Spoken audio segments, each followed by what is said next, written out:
Welcome to the show! Are you lighting dumpsters on fire? Last night was bad. The whole plane smells like weed. Those were the days. It's a joke, you idiot. He's like, oh, it was great. We used to live in the subway tunnels. Good old innocent fun. Hey, welcome back, everybody, to Troublemakers, the podcast where each week we bring on a guest and they tell crazy stories about their lives. I'm your host, Dylan Krasinski, coming to you from a beautiful day in Brooklyn.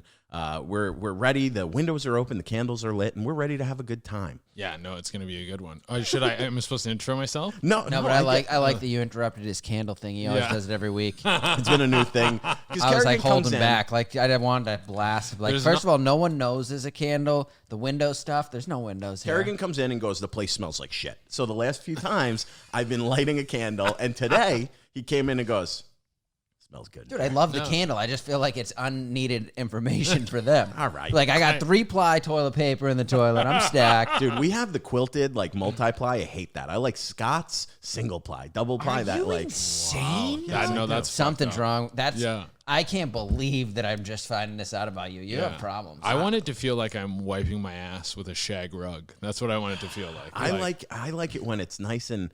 You want it scrapey? Yeah, you're getting. It means I feel like you're getting more clean. You know, you're using way more using clean. Like 1,000 sheets per time. Yeah, when I have a quilted, like a Quilton Northern, it just like falls apart and it like. I don't like it. I don't like it. Well, all right. With me as always is my co-host, the indisputable, claims he's not an alcoholic, Mike T. Kerrigan, everybody. Yes. Thank you, guys. Thank you. And subscribe, comment, like, share. You know, get out there, do your thing. And if you're listening on Spotify or Apple Pods, go down, leave us a little 5-star review. It really helps out. Okay?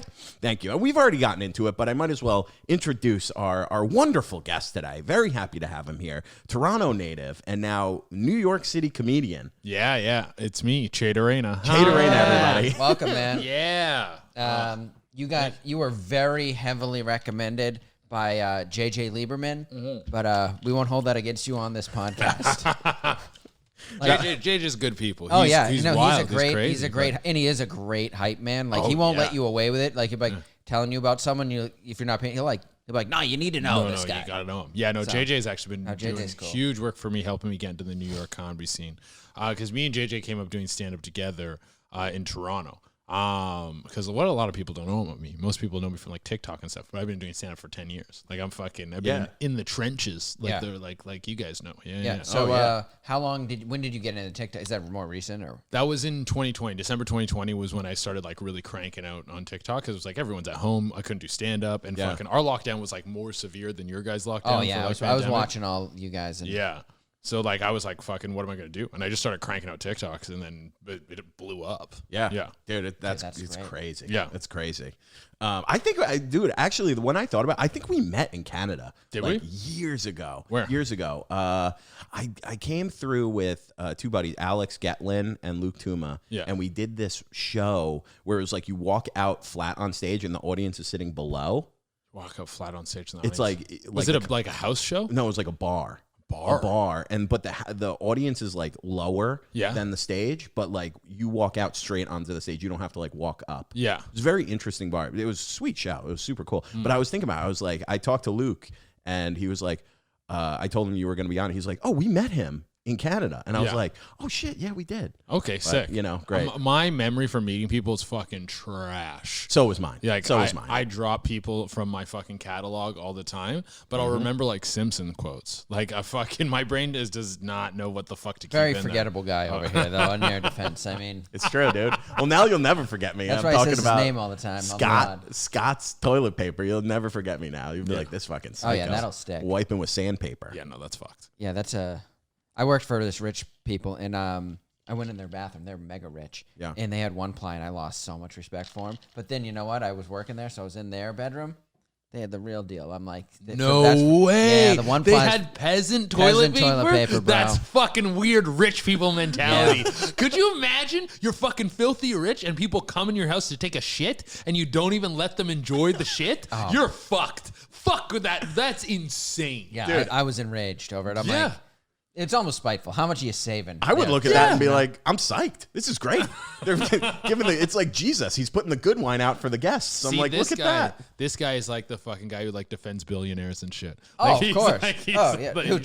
Charcuterie board over here? Yeah. Charcuterie board, okay? Dude, you shouldn't dude, I don't even want to say that word unless I'm making fun of it. You know what I mean? That's the only way to live, dude. If you go to a party and they don't have charcuterie, bad party. Dude, it's such bad. that's not such even a, worth being there. That's such a white, like, I'm white too, but it's a different white. Like, they think they're so cool because it's wood. They're like, on a fine pine, I had like, it's cheese and meat. It's an Italian sub not put together on wood. That's not all. wrong. It's not that's wrong. all they do is they take something that probably wasn't theirs and they make it weird. That's like white people do. They love it. And like that's a weird standard for a party where you're like, if there's no charcuterie board, I'm like, is anyone gonna suck my dick at this party?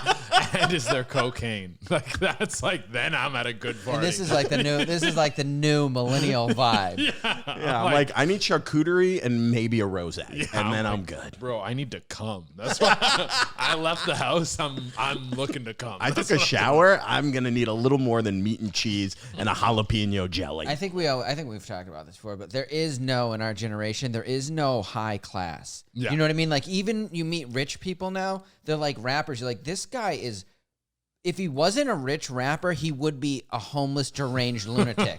Like, they are out of you look in their eyes and you're like, this guy is not even close to, like, the richer they are, there's no like higher society or like basically class. The rich people are trash. Everything's so accessible now. Like what defines a rich person and a Exactly. poor person? It's like it's very easy to like travel. It's very easy to fucking eat exotic foods and do things like if you're super rich now you're going to space, I guess. But what is even the fuck is up in space? I mean, I haven't heard one good review. That space thing's a scam. They threw a car up there. It's like, dude, show me the. They've been hyping space for years. There's gonna be a hotel. When I was a kid, I had a teacher. This goes to show how dumb teachers are. When I look back, and no offense to teachers, but like they used to be held in esteem. I look and I go, some of the people teaching me that I kind of thought were morons. Okay. This lady said, she was like, you guys are going to be I used to do a joke about it. I'll just do the whole thing. Oh, great. Yeah, do the joke on the pod. Perfect. Yeah, I'm sure everybody. She goes, you're going to be living on a condo on the moon. Of course, it was the 80s, so everything was a condo. Yeah. On the moon. And I was like, lady, I'm failing second grade. Like, you know what I mean? And this condo on the moon, like, what a dunce. You think I'm making it to the moon, you stupid? Yeah, she knew. You know, moon, like I'm the guy. Like, that's what people are. The general population is so dumb. Like, they're rooting for space. Like, who you think's gonna? If they found a planet, you think they're gonna bring you guys there? They're not bringing you. No way. You know? No way. Not until years way. later when they run out and they're trying to like. They need slaves. They need slaves. When exactly. they need slaves, we all that's know when we space go. is gonna lead right back immediately to slavery. Big slave time. There's no laws. Exactly. Interstellar? No. Dude, the only way I'm going to Mars, or any of us are going to Mars, is when the rich people are like, fuck, I don't want to work at Whole Foods. We need to ship more people here to work at Whole Foods on Mars, and then we'll finally get a ticket to Mars. We'd be like this. We'd be the entertainment. You know, they bring like Dom does on the cruise ships. See, where I would love to be alive in terms of like the space race is when it's that weird like pirate stage where you can like buy a fucking spaceship off of some creepy dude and just kind of take off into space and no one's like, there's no trackers, none of that shit, and you're just like fucking robbing people and you're like, hey, spaceship. Like, I kind of love that. That's kind of like St. Mark's last night. Like, it's like a free zone. You go down, you're like, there's no safety here. No. Everyone's slinging weed. There's guys with weed stands outside of the weed store. Love it. Which I don't. I'm like, dude, last night, this city's crazy. I'm sure you've seen it now that you've been here long enough. But you're here for a day, and you're like, oh, yeah, I get it. Yeah. Dude, there was a guy last night. I'm waiting for Mike to come to this club. I'm standing outside, and this guy comes up to me because I'm standing next to the sign that says comedy show. And he's like, is it a comedy show? And I was like, yeah, I think so, 10 o'clock. And he's like, oh, great. Thought he was a normal guy. And he's like, you a comic? And I was like, yeah. Which I never want to say, but I was like, sure. Yeah. And he goes, oh, you know what you should do? You know what you should put this in? He goes, everyone's a spy. I go, what? He goes, everyone's a spy. And then I realized, like, oh, this guy's mentally ill. Yeah. And I started backing up, and he goes, see, you're a spy. As soon as I said it, you started getting uncomfortable. I'm like, yeah, I'm uncomfortable right now. Dude, And then you walked over and he like just pittered away. Dude, there was great. this guy. Now this is I'm getting this story like third hand, but a buddy of mine was doing a show out in like fucking Berlin or some shit. It was somewhere in Europe, and this guy kept coming around who was like super conspiracy theory heavy. Like everything was a conspiracy theory. And then he came to the show, watched the show. He was like sane enough that they would hang out with him sometimes. And he was like, so this show, it's very convenient. You got like all these people in here. You're sending your message out. He's like, oh no, even the show was something that was being used to like manipulate people or something.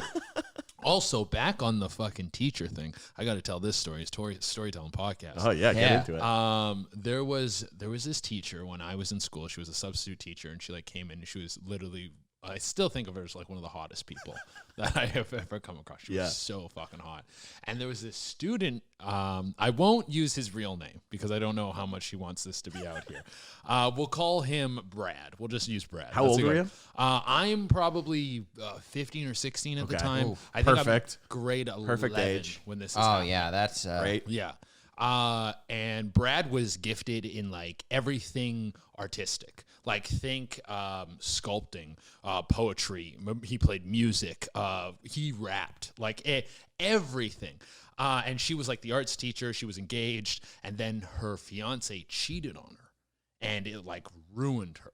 And so she was like kind of fucking broken from this. And remember, smoking hot. And she started to find like solace in Brad's art. Oh my god. And the Oh my two god. just like grew closer and closer together. And then Brad ended up fucking this teacher.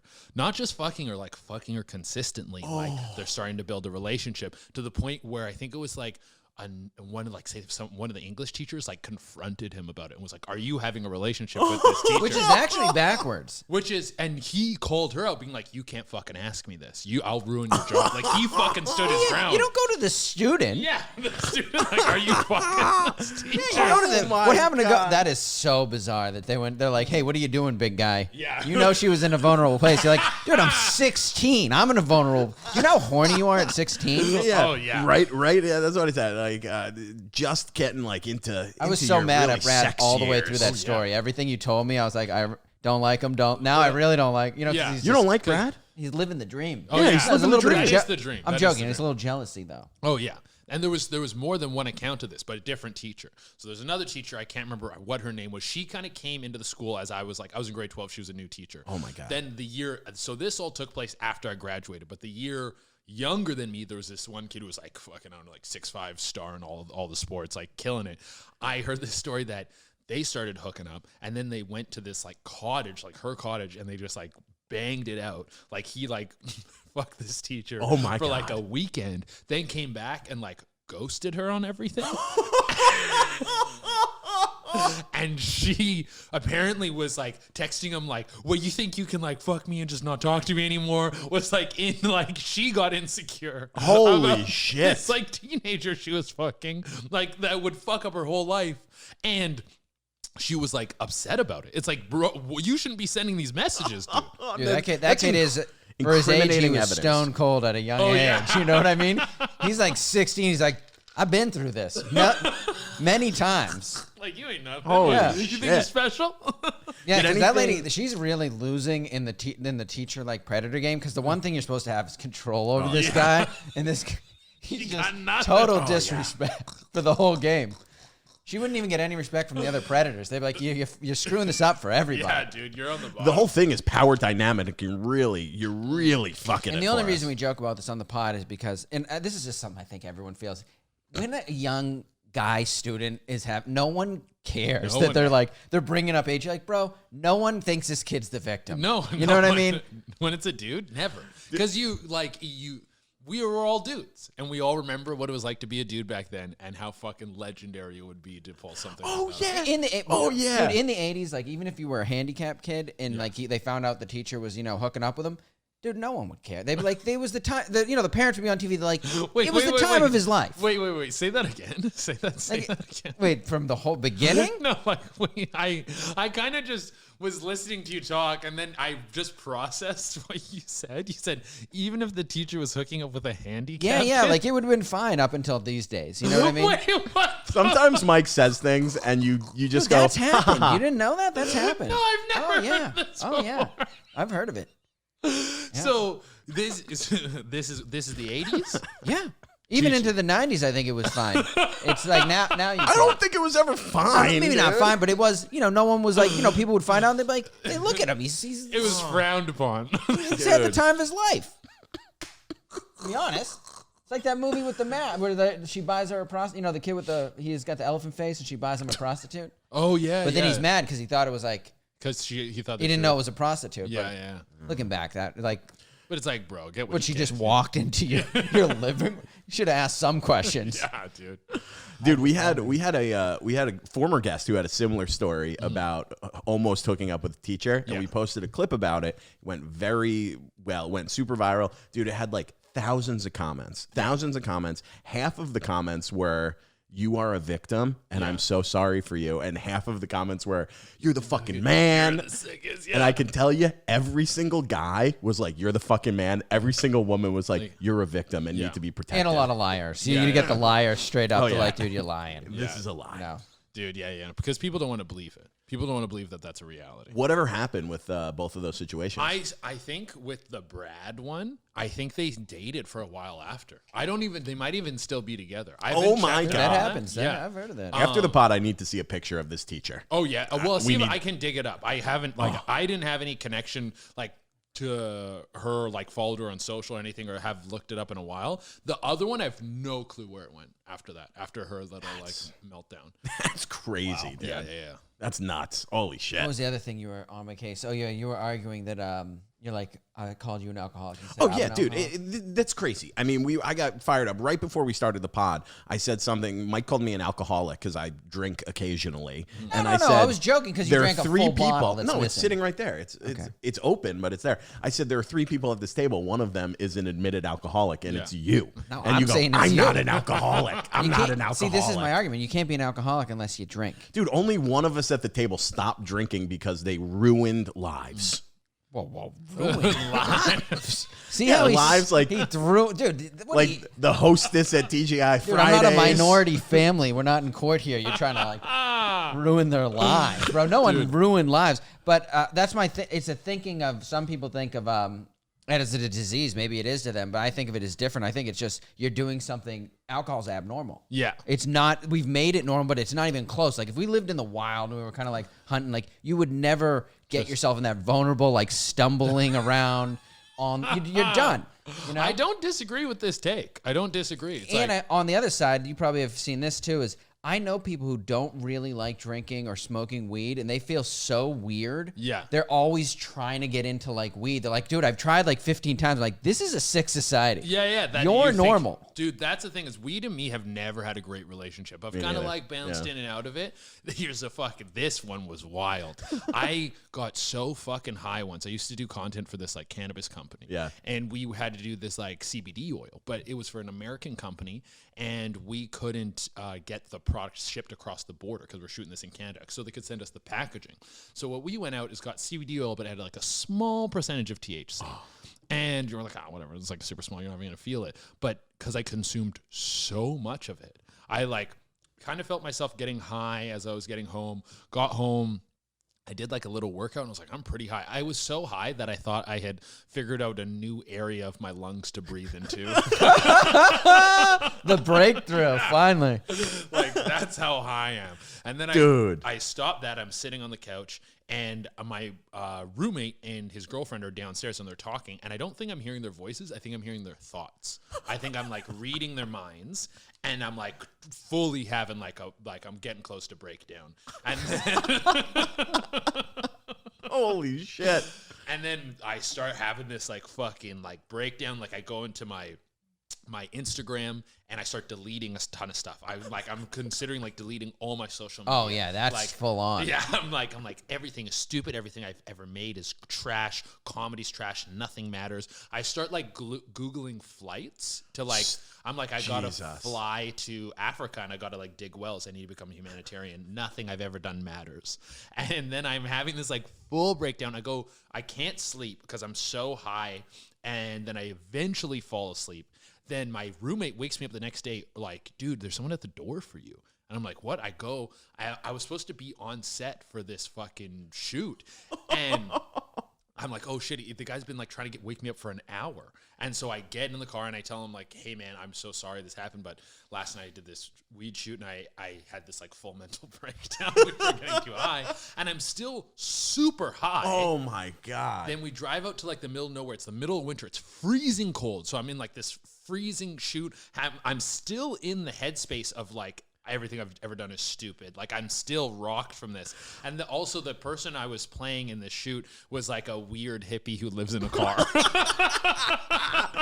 it's fucking perfect. It was like method. I'm like fucking holding all trippy and shit. They're like, where the fuck did you find this kid? He's a wonderful actor. Dude, he's killing it, buddy. But I was having a full thing. Like, that was like one of the last times I got like really high. And since then, I'll get high if I go to the movies, really controlled amount of like take a few puffs, maybe eat a little bit of edible. I really like getting high at the movies, but I've been like, I respect you and we don't need to fucking cross paths again. Oh no, dude, those edibles it are rocks on the line. me, man. Yeah. It's too much. I don't like to do it anymore because it fucking crazy. Though one time I got. You know when you got like, I got so high, it like started making me have panic attacks. Yeah, Like absolutely. if I could go back, I wouldn't have ever smoked weed because I think then I would not have anxiety. Dude, I feel like it unlocked anxiety. I think I had a full like loop. Like recently I had a mushrooms trip that took away a lot of my anxiety. Really? Mushrooms has been like, I'll go, after I finish this, mushrooms has been one of the best psychological helps for me in anything. But you're gonna trip right after this show? Oh no! I mean, after this story, I'll tell a mushroom After story. the weed chunk. I was After like, the weed chunk, I'm we'll getting a little get into concerned here because he sounds like he's like immediately the minute I hang these headphones up, I'm eating an eighth. Just walking around this hellhole city. But I remember when I was like, I think I was 15 or so, I was at a party with my girlfriend and we went up to like this bedroom to hook up. And my buddy saw it, like she walked up and he saw me going to walk up and I had smoked a little bit of weed. And he said to me, he's like, oh, be careful. Sometimes when you smoke weed, you can't get a boner. And it was like, it is in my head immediately. And then I struggled with that for fucking years. That just thought would creep up. And then like, I think just the weed anxiety spiral just started from there. And I had to like work out of it. Dude. That's crazy. Yeah, the one time I was in college, it was like the fourth time I got high, and I got super high the time before, and I was like, this is great. I get it. This is awesome. And then literally the next time, we went to the movies, and my buddy had a panic attack, and I was like exposed to it. Yeah. And then the next time we got high, I got so high, we were walking back to campus. We would smoke. This is the thing. You would smoke on this person's property in the woods, and then you would walk back to campus. Dude, I got so high, it felt like I had strings around my ankles that were like I was a balloon. And every time I walked, it felt like the strings were like keeping me to the ground. Yeah. And then a cop car drives by us, just a regular cop car, and I was convinced that they were coming. For us. Coming to get you. And I was like, I started doing laundry. I was anything to take my mind off it. Yeah. My roommate came in. I was like just laying on my bed, pale as hell. And he's like, you got to get up. You got to get up. Otherwise, you might die. And I was like, what are you doing, dude? He goes, let's play video games. And dude, it was horrible. It was horrible. Dude, where did he get that info? Dude, I don't know, man. That's like the exact opposite. With Dude, it's so like, fucked go to up. sleep. It's not like you were on like, heroin or something. He was a big pothead too. And the next day he was like, oh, dude, I was just fucking with you. And I was like, dude, all right, that's man. Fucked. That's all fucked. But yeah, my last mushroom trip, I was in fucking St. John's, Newfoundland. Fucking love that place. Eastern Canada is some of the best. Like, if you get a chance, it's all like kind of Irish English influenced. And so everyone Love out that. there can, like you're hanging out with like English or Irish people. They're all kind of like witty and clever and shit. So everyone can tell a story. Everyone's funny. Everyone loves to tie one on. It's just a fucking good time. So I'm hanging out with the boys. We all meet up. We're all drinking. There's like some girls there. We're all drinking. Then we all go out to a bar, and I'd eaten maybe like a gram of mushrooms. And the mushrooms were like really hitting me hard. I didn't really eat that much that day. And I started having like wild anxiety. Like I'm like, it's just starting to pick up. Like I'm like, oh, I'm not saying the right thing. Everyone thinks I'm weird. And then this girl comes up, starts talking to me. And I'm like, oh, fuck. I don't know what to say to her. All the boys are here. They're going to think I'm supposed to be this guy who can pick up girls. I'm like, I'm fucking like, good, like spiraling. Yeah. I get up. I'm like, I need a minute. I get up. I go in the bathroom. I just like take a deep breath. And then every time I've had a breakthrough on mushrooms, it's like the mushroom just gives you a fucking answer and you're good. Like, really? I'm looking in the mirror and I'm like, I don't know what to say. I feel so weird. I feel so awkward. I have no game. And then the mushrooms were like, yeah, you have no game. There's no game. And I was like, that's the answer. There's no game. There's no perfect thing to say or do in any situation. You just go and have fun and just hang out. And I was like, literally felt like just relieved and then came out and had an amazing time. Oh my God, dude. I want to do mushrooms. I feel like it would be great. Have you never done mushrooms? I've never done I don't know about Oh, Why? bro. I'm nervous to do them because I feel like I would like have like a panic, like anxiety thing. But like, You start small. Like a gram isn't that much. I think it was like because we were drinking in the setting and I hadn't eaten. Yeah. Like they really hit me harder than they normally do.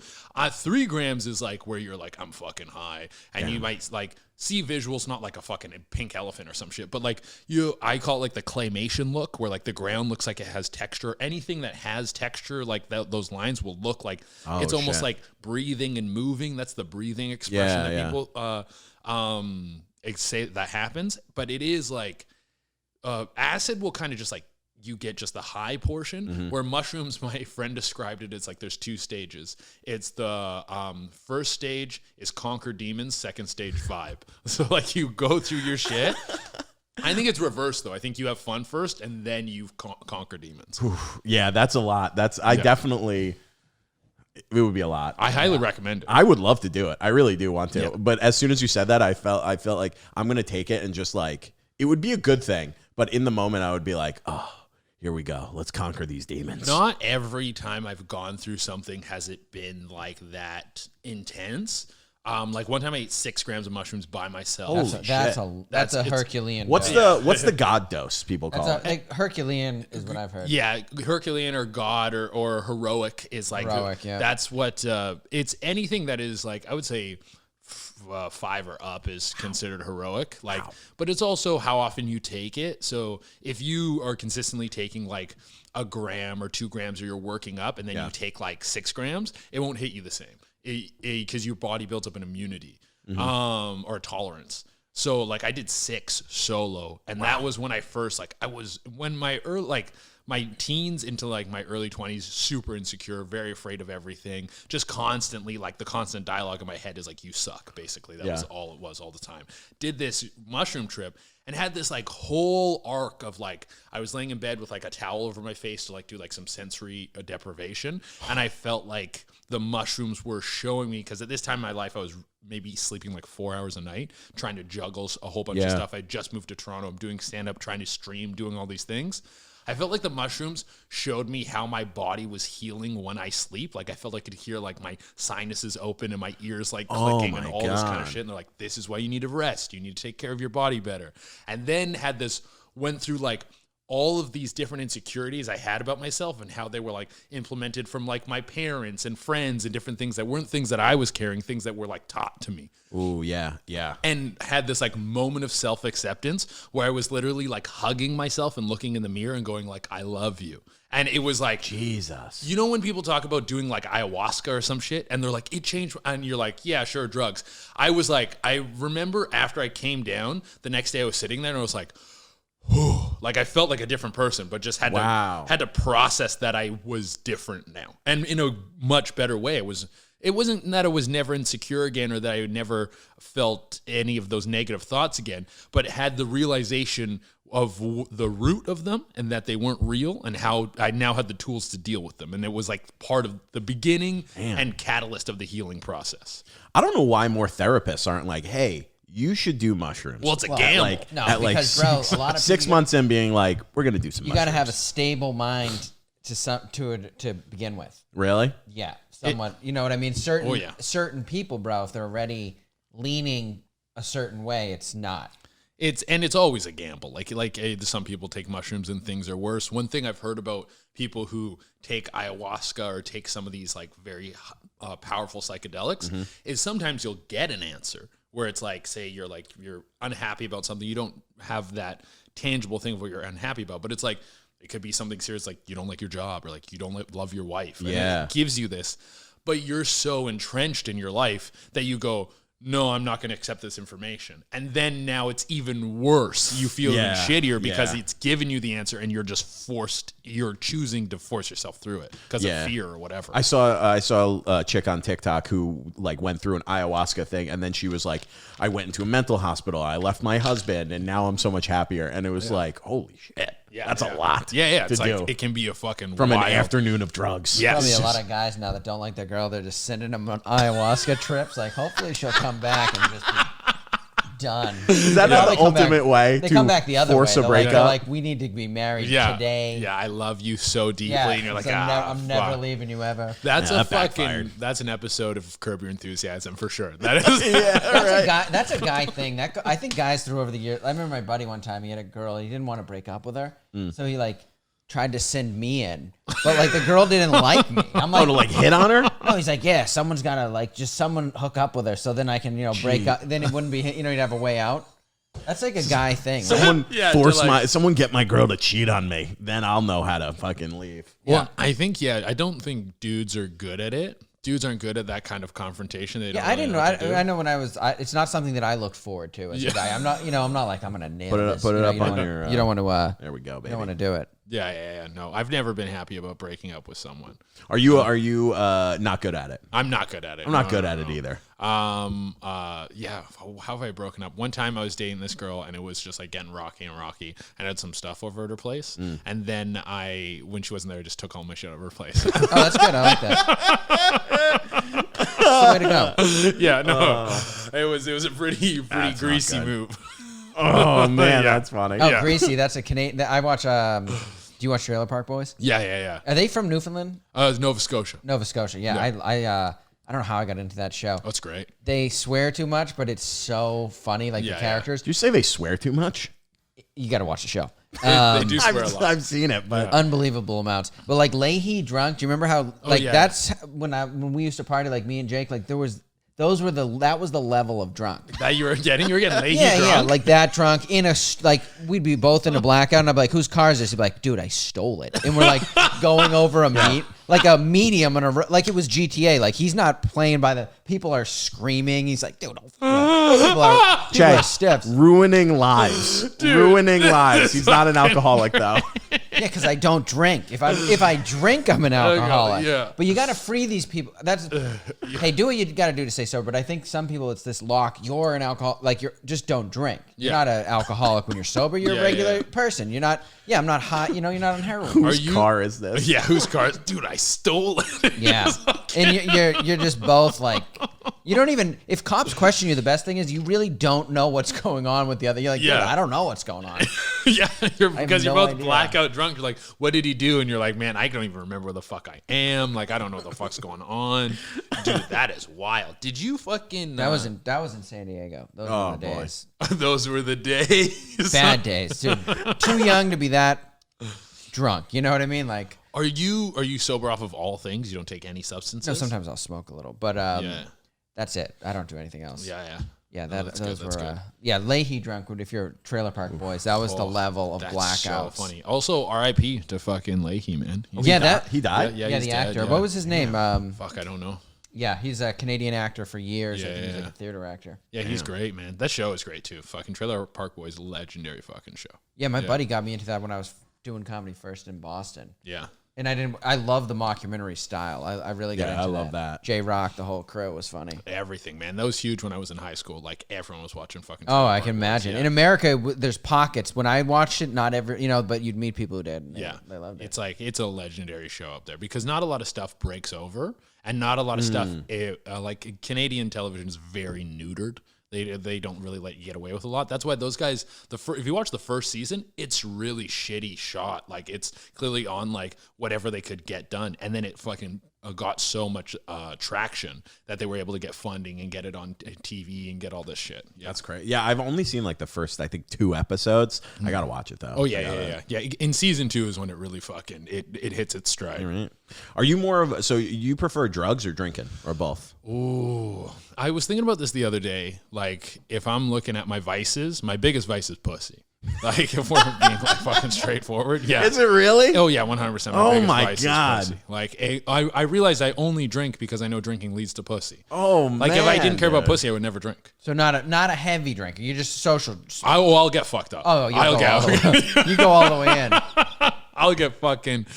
When I was out in Newfoundland, I got fucking like so blackout that I was with this girl and she was like, I've never even fucking seen you that drunk. And we like. We went back to this a place I was staying as a hot tub, and then we like whatever, we're like hooking up. We're like both up in bed, and these 2 people walk in the house and like, hello, and then they just leave. And apparently, while I was so drunk at the bar, and like I had sobered up later since we had been back, but I was so drunk at the bar that I had invited these people back to the house. Didn't remember at all. Like I'll go hard. I'm not good at just like holding a drink and just sipping. Yeah. Yeah. I'm really bad at that. It takes a certain type of mentality that I wouldn't have either. No. And I can't do it, but I always just order, I'll be like, give me a double whiskey neat. And I'm just fucking drinking like whiskey. Dude, that's what I do. I'll do like a Troublemakers on the rocks. Yeah. I don't drink beer anymore. Yeah. So it's just like I drink it like a beer. I remember when I first stopped drinking beer, I was drinking tequila sodas like I was drinking Bud Lights. Yeah. And I was waking up just like so hungover, like blackout. And I'm like, what am I doing? And it's like, oh, it's because I'm drinking tequila. Exactly. I need to start getting 12 tequilas a night. I need like a vodka soda or a tequila soda tall. Single, and then I think I think I can hang with the rest of them, but I'll get fucked up. I do like some drugs, like Molly's great. Molly's super fucking fun. Yeah. I like Coke is just around all the time. I think Coke It's around so much. It's I don't think it's that good. Like Molly's a way better drug. If you do it in small amounts, you get similar to a Coke experience, but way less. Way less horrible hangovers. It's way cheaper, and you feel way better. If you're just on a little bit of Molly at a party, you're like, I think everything's amazing, and I love everyone, and it's so good. That's the best shit. But mushrooms is my favorite drug. Damn. I'll do mushrooms a few times a year. It's like fuck. I got to do it now, dude. Yeah. Everyone I talk to is like, it's the greatest thing ever. Probably because the people who don't like mushrooms are like homeless and in mental institutions. You know, every normal person who I know who just done it, they're like, it's changed my life. Did you take those ones that Dom took? Oh, dude. From Big Get T out of or here. whatever. Holy shit. Why? What happened with these mushrooms? I think he took penis envy. He had different I've heard about strains these, because I know I just know the guy and I know he has and I know that's what happened. He took those because he was working. He took them. So I heard of these penis envy mushrooms, but what is like? What, they're just super strong or something? Or are they fucking? It's kind of like the weed strains. If you don't know anything about it, like if you were to get real wild, or like marijuana, it's probably like I think it's like 3%. Yeah. So they jacked it up now to like they say up to 30. So if you think about that, that's like, drinking like soda compared to drinking like grain alcohol. So it's so strong. Some guy backbred a couple weird strains of mushrooms. There's a mutation. Yeah. So it's basically not funcking properly in making so much psilocybin that would never. It's just unbelievably strong. See, that's that's what you need to know going in. Like people, it's not like the ones you've eaten. It's like I really think for normal people, those are too strong. You're not gonna get like from what I've seen. Like the normal, it's like next. You're like also. Boom. I've never with weed. I get it a little bit that people are looking for stronger strains because people are consuming it so much. People are smoking it all day, such a tolerance. Yeah. Mushrooms. You're doing mushrooms. I'm doing mushrooms fucking once every fucking quarterly at most. And I don't need this. Whatever they've been growing always has been working. It's never needed to change. The recipe's good. Yeah, I didn't realize that about penis envy. Yeah, they have their specific look, but that's what they are. They're just basically, super. The potencies. Have you done them, Mike? No. You've never done mushrooms? No, I did mushrooms, but not those ones. When's the last time you did it? I don't remember. Maybe during the pandemic one time I took them some night. I was working through the pandemic. I I took him in Times Square in the middle. Times Square during middle pandemic it was a nightmare movie, like legitimate. Was there was just- this and homeless, the vibe and rats, like everything was creepy when you weren't even tripping. Yeah. And I ate him and I walked out and I was like, bad idea, real bad. There's not a soul in the world you can hang out with at this time in the world. My roommates, they're having a tough time mentally. Yeah. So they're struggling. Oh, dude, we haven't I had talked nowhere to about your go. old roommate in a long time. You haven't brought him up in a long time, dude. He had a roommate that was smoking crack in the apartment Yeah, and this is bringing a little homeless guy. people into the apartment. Hey, this is Just- a different guy. Oh shit, that's fucking wild. Yeah, though. he came in. He's a street pickup. We Yeah. shouldn't have allowed him in. But you're like whatever. He had just got now looking Someone's back. He gotta had pay the just rent. got booted wherever he was, and he Yeah. was like, "I'll pull it together for 2 weeks or whatever he did." And then he's like, "It's back to business." We're talking heroin, prostitutes. Oh my god. Yeah, that's the new thing. Like the old, the new street drugs. Like it's not even a question of dabbling. Like Yeah. don't eat. Like it's like death. It's like Yeah. with like if you get into opiates now, it's like fentanyl is just death. Yeah, yeah. Oh, Oh, just yeah. fucking. I seen kill a you. guy smoke it who's like a total street drug addict. Yeah. And he does everything every day. Dude, he did like a Miller like this. The girl was with him, girlfriend. She's like, "Yep, he's dead." Pulls out the needle, hits him with the Holy shit. Narcan. He's Dude. like, "Yeah, dude, died right there." Oh, Right, one hit. dude died right there. I didn't even know you could smoke He's like, fentanyl. what a high. Yeah. And then the other people, they actually wanted it. They're like, "Dude, we got to get that." Dude, That's like the new fucking thing. They're like, insane. "You got to almost die." They're like, "Dude, you got to be on that." Like, Dude, dead. fentanyl dude, it's like a grain of sand is enough to like Oh, yeah. overdose. Yeah, oh, you, yeah. I mean, on I fentanyl. never thought I'd say heroin back in the good old days when it was just some good old fashioned heroin. Remember we were like scared? I'm like not. That's the weird thing that's happening now is like people are kind of not scared of heroin now. You're like, Yeah. heroin's fine now. It's, Yeah, it's you can not. do it. You can dabble. There was this guy, and when I was a scuba diving instructor, there was this guy. Where did you do that? Oh, I was a scuba diving instructor in Mexico for like 2 years. Oh shit. Yeah, yeah, yeah. Dude, that's Oh wild. Yeah. damn. Okay. Oh, Hey, yeah. here we go. Oh, Here we go, baby. Where the addiction started. Oh yeah, no, that fucking. I caught chlamydia once or twice out there. I think once. I've had chlamydia 5 times. Oh. I'm on chlamydia medication right now, actually. He covers his tracks. I don't even know how it works. Yeah, yeah. Oh my god. No, yeah, I just caught chlamydia again. I'm like a condoms guy. I have to be because like I'm fucking. How are you getting it? 2022. So- It's How are finally you- the technology has came through. Dude, how are you getting chlamydia so often? That's the thing. It's like fucking. I think this is my theory. Okay, I only ever catch chlamydia. Well, there's one girl who I got it from, and I know she was fucking a ton of people. But I think it's like if you just fuck enough, maybe it like grows. Cause just like no, I think if you fuck enough different chicks, it's like too many biomes, and your dick just gets sick.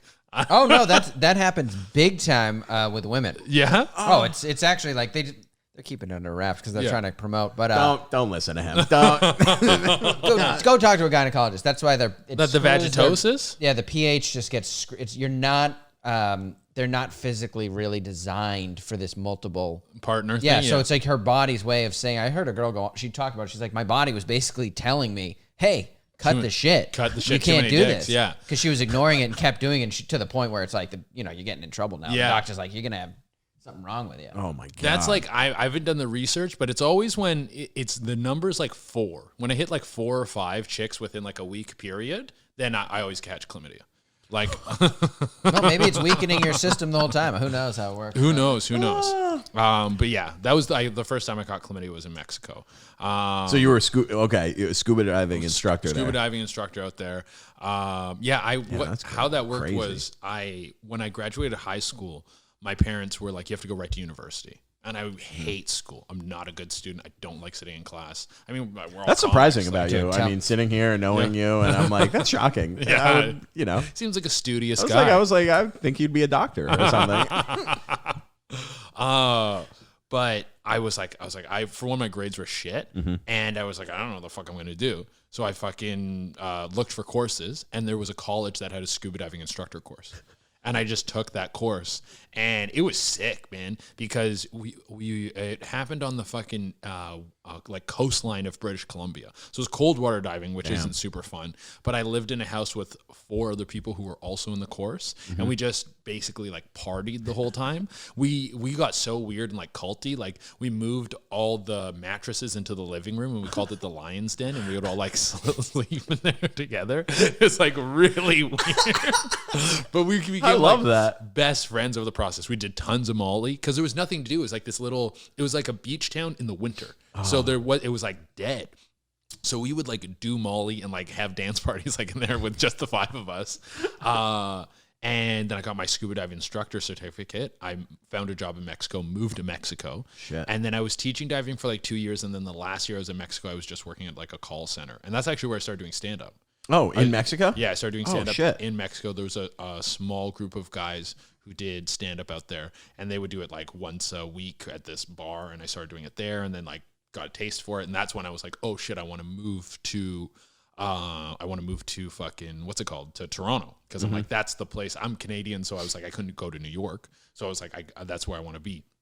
This is fucking wild that when I wanted to make the move, I had no fucking money because I hadn't been teaching scuba diving for about a year. I was working at this call center. That place folded. They didn't get me a new visa.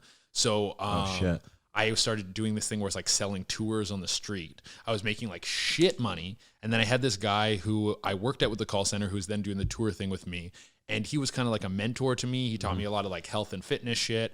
He was like, if I was you, I'd just sell all my shit and go. Like this guy, he had like an eye that I didn't even pick up on till later. Like when I told him I wanted to be a comedian and move to Toronto, he spent the night like watching stand up and he came back, he was talking to me and I was like, yeah, you know, I'll go for a few years. And if it doesn't work out, it doesn't work out. And he was like, oh no, that's not how it is. He's like, these people aren't comedians that just like they either are or are not comics. Yeah. And I didn't get that then, but we all get that now. Yeah. It's like doing stand up and being a comic isn't just like a, I don't know, a profession. It's what's the word? An avocation? Like it's used a vocation. Avocation. Yeah. Like it is who you are as a human being. And I didn't see that then, but he saw it and he was the one who told me sell all your shit and go. And at the time I was like, fuck, I don't have any shit to sell. What the fuck am I going to sell? And I realized I have all this dive gear. And I remember when it clicked in my head, I remember looking up the sky and saying, thank you. I had like had the answer. And I sold all my dive gear, got shit money for it because the person who I sold it to just ripped me off. But I was like, fucking, I don't give a shit. Like I'm just trying to get out of here. Got my plane ticket. By the time I got to downtown Toronto, I had like $25 and nowhere to go. I tried to stay at a hostel, couldn't afford it. So I went into a Starbucks and I Googled Toronto homeless shelters, found a youth shelter close by. I think like the cutoff age for a youth shelter is 24 and I was like 22. Holy shit. So I went there, but when I got there, they were like, we can't give you a bed because we're full. So we can feed you, but that's all we can do. And we can give you the address for a men's shelter. And a men's shelter was going to be like a way rougher environment. That's dudes who've been homeless forever. This isn't kids who like got kicked out of their house or like have bad parents or some shit like that. This is like fucking real homeless life. And when I was sitting there, one of the kids who was supposed to be staying there, probably about the same age as me, he's probably like, early 20s, maybe like late teens. He was wasted. And they have a zero tolerance policy on drugs and alcohol. So they're like, hey, he can't stay here tonight. So we can give you his bed. Wow. So I got a bed and then I stayed there for like 6 months. I got like a license to be a security guard so I could get a job so I could start saving money. And I told them I'd move there to do stand-up. So they would let me go out at night and like break curfew to go do gigs, go do mics. Wow, and then come back. And I started doing that back and forth.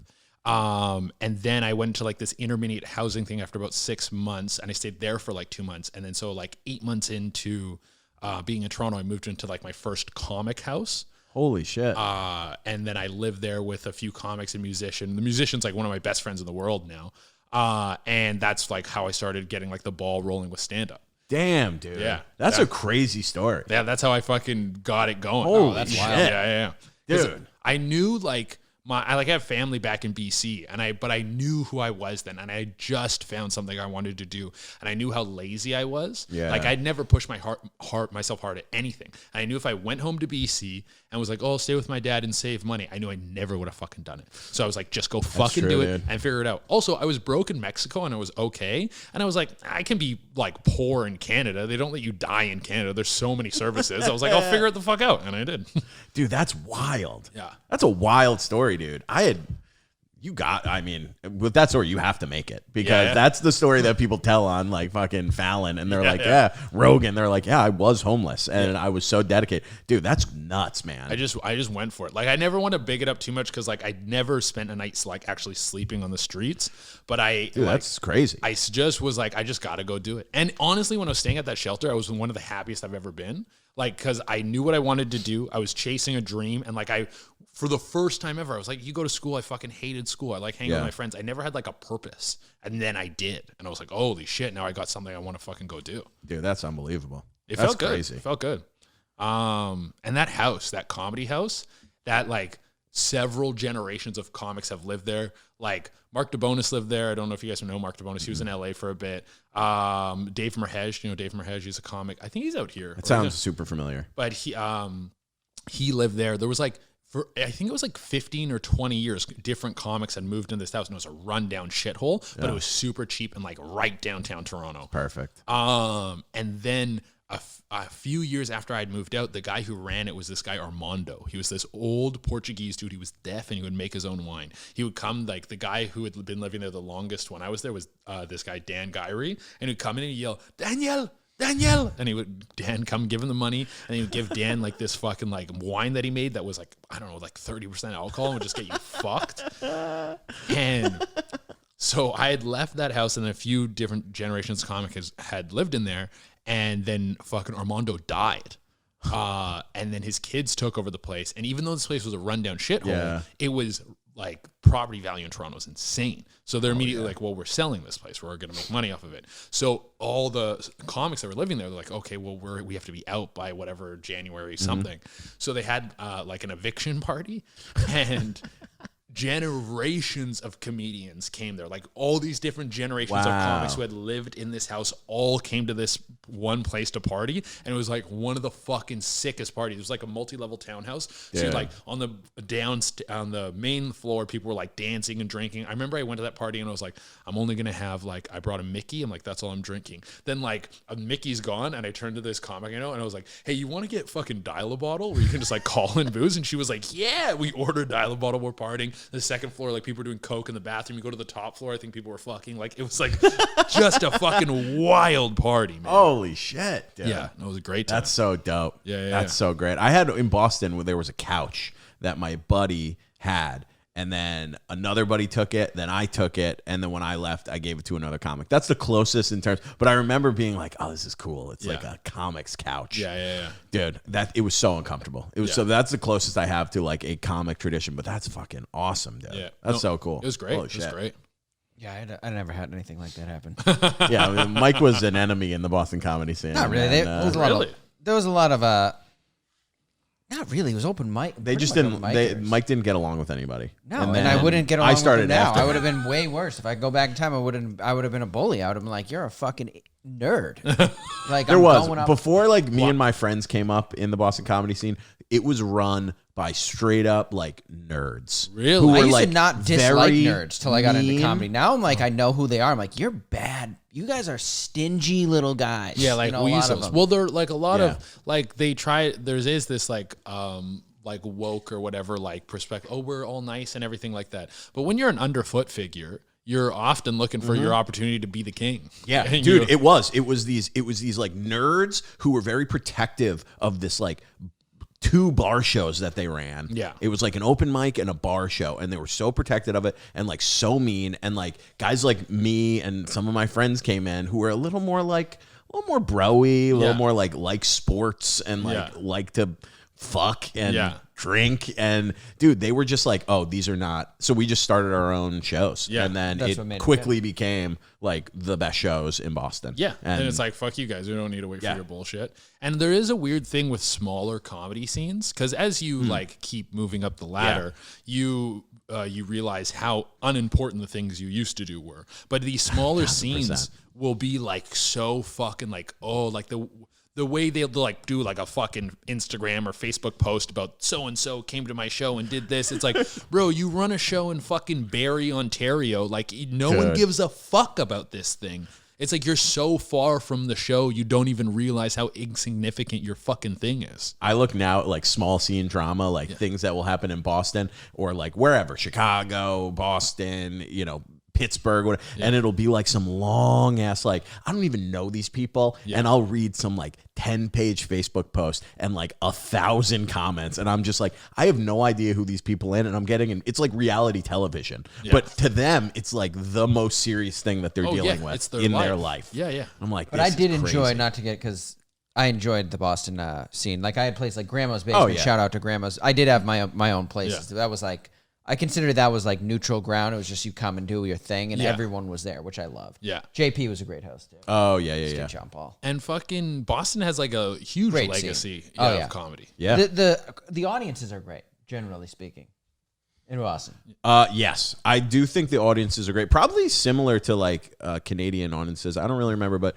yeah, Boston's great because you have very smart people, because you got MIT, you got Harvard, you have like 25 colleges and universities right in downtown. It's like crazy. And then you have like blue collar, hardworking people who live right on the outskirts. And then you have like people in Southie who are, you know, rich, and then old Southie who are like, we wish Whitey Bulger was still here. And, you know, and then they all kind of come together, and in one room, you might have like 5-6 different types of people all crammed in, and they all just like to laugh. Well, some of our generational comedy fans, because there was such a big boom in like the 80s. Yeah. So they grew up like maybe going even young. Their parents went, their uncle. Everyone we used to go down to so-and-so. So there's that legacy of comedy. Yeah. Which is great. Like fucking Burr, Patrice, like fucking Louis. Kevin Hart, Louis, not Kevin Hart. Rogan, which I think he's more LA, but he's from Boston. Yeah.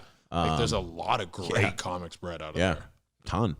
It is nuts. We used to obviously, and then it's so funny. There are like the local Boston guys that people still talk about. They're like, oh my god, he's a fucking legend. There's always those like, guys. right. There's always a fucking shout out to fucking Mike Rita in Toronto. He's like fucking. I've never seen anyone kill as hard as Mike Rita. Like literally, people like killing like a black comic. Like fucking like that. Like you're like front to back. People are laughing so fucking hard that there's never like a moment of silence. It's the best. Yeah.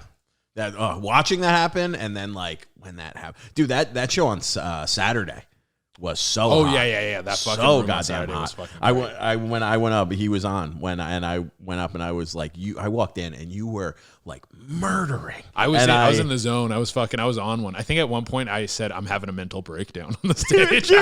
Dude, I literally walked in. Jalen came up, and he was like, I was sitting outside. I did the 6, and I was with this girl, and we're having a couple drinks. We're gonna go somewhere else. I was like, let's have a drink or two. We started talking to people, and then he was like, you want to go up? And I walked in, and I was like, yeah, come and sit in the back. And I walked in, and you were just destroying. And I was like, oh fuck, I should have brought her in here. Thank God, dude. I was like, I literally leaned over, and I go, this is going to be a tough follow. I go, don't judge me if this goes bad. Thank God, dude. It was like one of the hottest sets that I've had in a fucking long time. Because you said when you walked off, you're like, they're so hot. They're hot. They're ready to fucking go. Holy shit. And they were fucking rolling, dude. It was great. I had a brutal bomb. I had just got off the road, and this was like the first time we sold out a tour. So me and my buddies, like there's not the same sort of infrastructure for stand-up in Canada. You really have to be a fucking self-starter. So we would cold call venues and fucking build these tours. And then like, honestly, the guys who I tour with did like the fucking legwork on booking the shows. I'm the guy to sell the tickets. That was my role. And the first time we sold out a tour, I think it was like the second last or last one we did. But I just got off the road from doing that. And it was like, it was right at the end of pandemic. We got so fucking lucky that Alberta had just dropped their vaccination, like you had to get checked for vaccination. Yeah. And Alberta was the least vaxxed province. So they were, you didn't need to get, you need a vax pass in order to get into a show. The like second day of our tour, they announced that they're dropping this, and like fucking everything, boom, sold out immediately. That's unbelievable. So we just get back from that, and I'm feeling like a fucking champ. I show up to this one show, I'm kind of hungover. I'm like, I don't give a fuck. This guy, Danny Martinello, Danny Martinello, I've kills harder than almost anyone I've ever seen kill. And he's like so physical and so wild, and like it's like this explosive comedy. He was doing like pratfalls and shit in this set. Like at one point this lady's filming him, he goes, "Don't film me, I don't give you consent." He's like, "Oh, she touched me," and then does a pratfall, like rolling on the ground, like destroying in this room at the Soho House, where it's like really like kind of hoity-toity people. It's hard to kill. It's like a tough room. And I'm watching and I'm like, it's gonna be fine, whatever. I'm like so cocky about it. And I fucking go on, I do like one thing of crowd work, it bombs. And then I go into material and I can just feel myself getting hot. Like I can feel like sweat on my back. Like I'm just eating it. Oh, dude. But it was such a good check. It was such a good check to be like, no. None of these people give a fuck who you are, and you got to come correct. When you see someone killing like that, you need to be in your head like, what am I going to say? How am I going to riff off of what he said? I got to acknowledge what the fuck just happened. Like, I didn't do any of that shit. I just went up and ate it.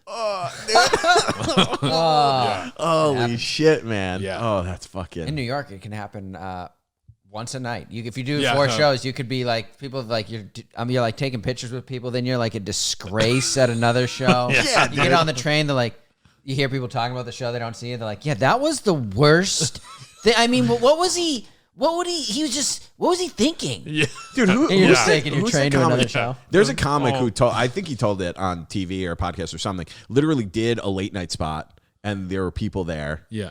And then like 3 hours later went and did like a club spot. The same couple was there and watched him like do a late night spot, and then watched him bomb at like this. And it's like, that is a microcosm of guys. It's like you could have your highest moment and 2 hours later have your carried away. Slow, yeah. I'm in New York. I've gotten the same. I came breezing in one time. I'm into LOL. Did you? Yeah.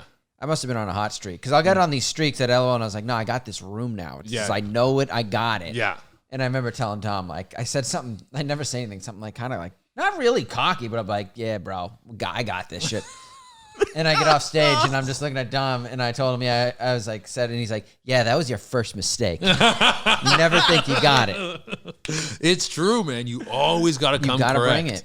You always got to be like on your toes, thinking about what you're going to say. Because the opening of the set is always the weirdest part. Oh, yeah. That's like, how do you start a set? I'm going to acknowledge what the host said. I'm going to riff off of this. Yeah. Going right into material always feels a little clunky. Like, it's like how that, you got to get that piece right, and then hopefully all the pieces fall together.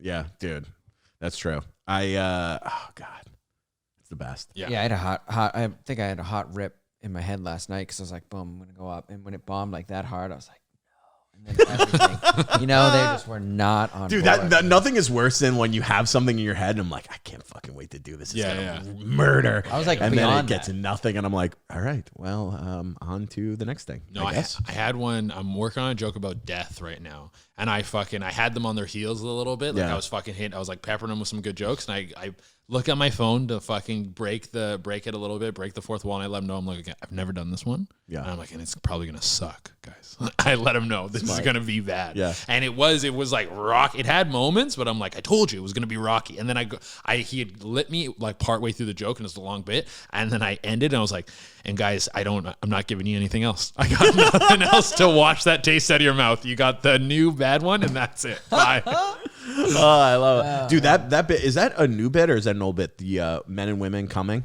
That's new. That's Dude, new. Yeah. It's fucking brilliant. Thank you. When I saw you do that for the first, I told like 3 people. I told JJ, I told Kerrigan, I was like, you got it. It's unbelievable. It's a great bit. It's like because I have my hour. I've been maybe about like an hour 15 right now that I'm working, but I'm not super satisfied with it. There's definitely lulls. So I'm going into all the lulls, and I'm fucking pulling it out, rewriting the joke, and then taking the best parts from the old part and the best parts from the new part and putting them together. And that was the product of that. Yeah. Was I have a joke about people using vibrators and stuff like that, and like people coming, and there's the front half I really like, but then it really fucking tails off. And then so I was like, how do I make this better? Yeah.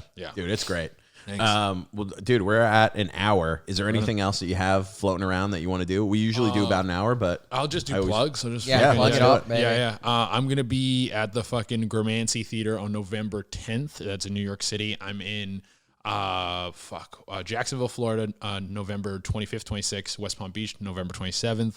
I'm gonna be in Milwaukee on December 7th. I'm gonna be in Chicago on December 9th and 10th, and then I'm going to be in San Antonio, Texas, December 16th, 17th, and 18th. You get all my tickets through my link in bio on any of my social platforms, which is Che Durena, or you can go to chedurena.com. Dude, you see how professional he just did his plugs? Yeah. Oh, I do them all. I got to do them all the So time. Yeah. it was such a professional way. Michael, do your plug. What plug? I don't have a plug. Do your plugs. Oh, Mike T. Kerrigan on Instagram. Michael Kerrigan at Michael Kerrigan 8 TikTok, and that's it. That's There we pretty go. good. Yeah, That's a good yeah, plug. yeah. I like Mike that. used to go, Mike Kerrigan on wherever. They'll find me. Don't find me. Which is probably like the thing that if you're like coaching people, like, yeah, and they'll never find you. Got to go reach them. Yeah. At Dylan Krasinski on Instagram, YouTube, and TikTok, and at Troublemakers on Instagram, YouTube, TikTok, Spotify, Apple Podcasts. Leave us a 5-star review. Go follow Che. Thank you guys for being here. We'll see you next week, baby. Yeah. Good night. Boom. Good night.